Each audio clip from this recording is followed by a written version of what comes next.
Okay, let's get wild for a second. What if I told you Canada, yes, polite, hockey-loving, dropped a massive plot twist and joined the European Union? I know, it sounds like the kind of thing you'd say at 3 in the morning during a deep convo with your sleep-deprived best friend.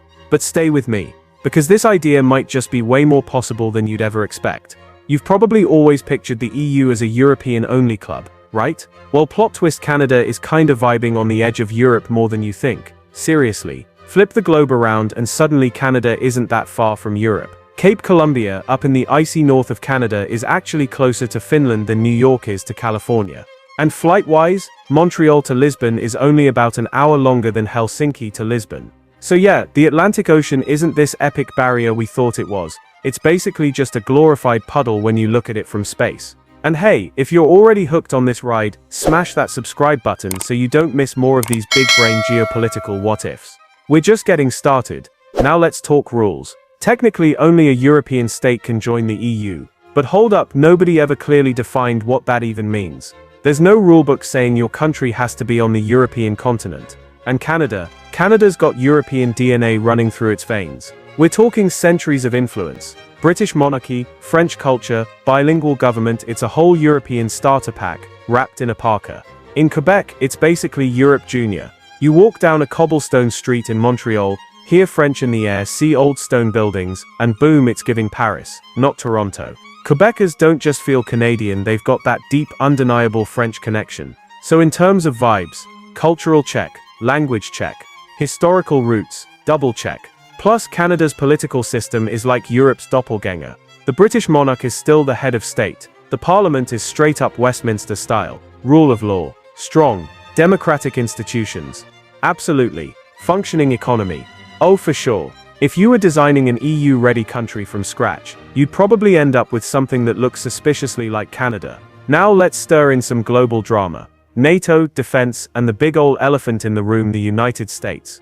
Canada is besties with the US, at least on paper. But lately America's been that unpredictable friend who's always starting fights at brunch. We are facing the most significant crisis of our lifetimes because of President Trump's unjustified trade actions and his threats to our sovereignty. Our response must be to build a strong economy and a more secure Canada. President Trump claims that Canada isn't a real country. He wants to break us so America can own us. We will not let that happen.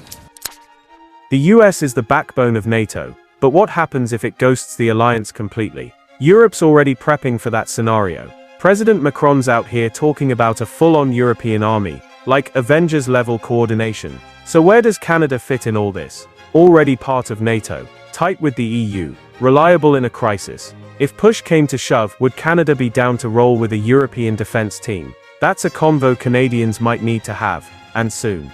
And while we're talking serious matters, here's a quick moment to smash that like button if you're loving this kind of content. It helps more than you think, and keeps the algorithm gods happy. Economically, this is where things go from interesting to high-key juicy. Canada's got a beast of an economy, over $2 trillion strong. Our economy is stronger than the American economy in the medium term. And we are going to be stronger than the American economy, particularly if the US government continues to pursue these types of policies. Because we are looking to expand our trading relationships. We do have opportunities to build this economy. We do have a better balance sheet than the United States. We do have a people who are united and determined to move forward. And that's one, I really want to emphasize this. The question was asked about travel schedule moving around the country.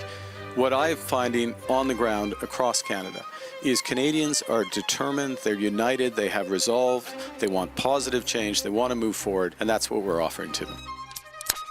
That would put it in the top tier of EU economies overnight. But here's the twist, nearly 80% of Canadian exports go to the US. They're joined at the hip, kinda too much.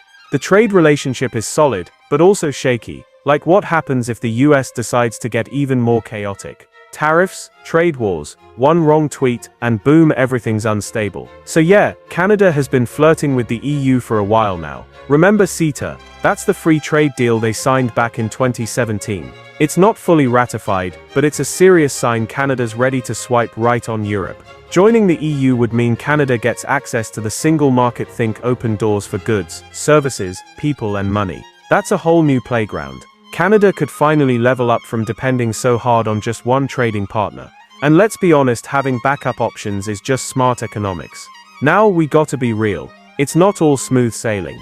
Canada would have to play by Brussels rules. That means adopting EU standards, making legal shifts, maybe even talking about the euro though that could get negotiated. But compared to the chaos of relying on the US alone, it might be a price worth paying. Meanwhile, the world's going through a major glow-up or breakdown depending on your mood. Alliances are shifting, norms are breaking, global vibes are getting wild. So in this new reality, ideas that sounded impossible a decade ago are suddenly trending. Canada in the EU might just be one of them. And let's be honest, the EU could use a little more space, a little more ice, and a lot more maple. Former German Foreign Minister Sigmar Gabriel literally said the EU should invite Canada. Even the European Commission was like, hey, that would be kind of iconic when asked about the idea. Canadian officials aren't ignoring the vibes either.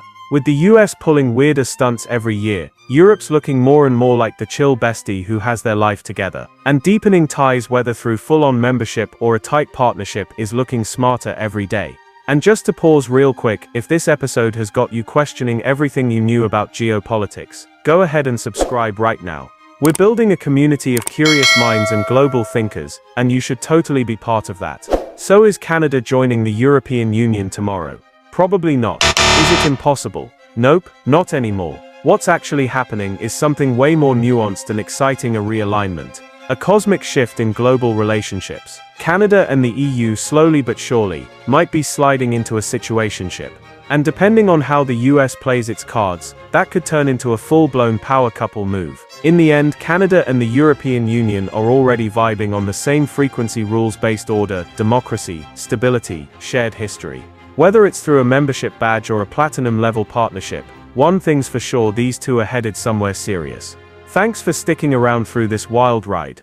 If your brain's buzzing and you want to keep this energy going, support the channel on Patreon or Substack. It helps us keep the lights on, the takes spicy, and the research deep. Until next time, stay sharp, stay curious, and remember, the future is way weirder than you think.